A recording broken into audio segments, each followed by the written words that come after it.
સુરતના સારોલી કુંભારિયા ગામ ખાતે આવેલા સારથી કોમ્પ્લેક્સની ઓયો હોટલમાં અચાનક આગ ફાટી નીકળતા અફરાતફરીનો માહોલ સર્જાતો ચોથા માળે આવેલા રૂમમાં લાગેલી આગ બાદ આખી હોટલમાં ધુમાડો ફેલાઈ ગયો હતો.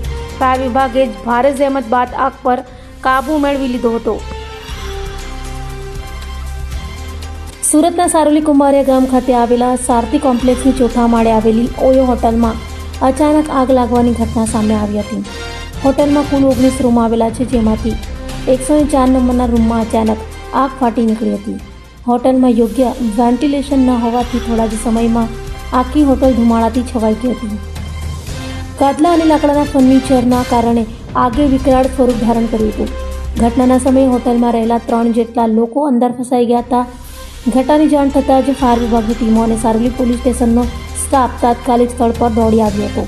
4 ફાયર સ્ટેશનની 8થી વધુ ફાયર ગાડીઓ ઘટના સ્થળે પહોંચી હતી. ચોથા માળે આગ લાગતા રેસ્ક્યુ કામગીરી માટે 3 ટેબલ લેડર પણ મંગાવવામાં આવ્યા હતા. ધુમાડો વધુ હોવાથી ફાયરના જવાનો ઓક્સિજન માસ્ક પહેરી અંદર પ્રવેશ્યા હતા. હોટલના કાચ તોડી ધુમાડો બહાર કાઢવાની કામગીરી હાથ ધરવામાં આવી હતી. ભારે જહેમત બાદ ફાયર વિભાગે અંદાજે 1 કલાકમાં આગ પર કાબૂ મેળવી લીધો હતો. આગની ઘટનામાં રૂમમાં રહેલું વાયરિંગ, ફર્નિચર અને અન્ય સામાન સંપૂર્ણ રીતે ખાક થઈ ગયો હતો. સદનસીબે સમગ્ર ઘટનામાં કોઈ પણ પ્રકારની જાનહાનિ થવા પામી નથી.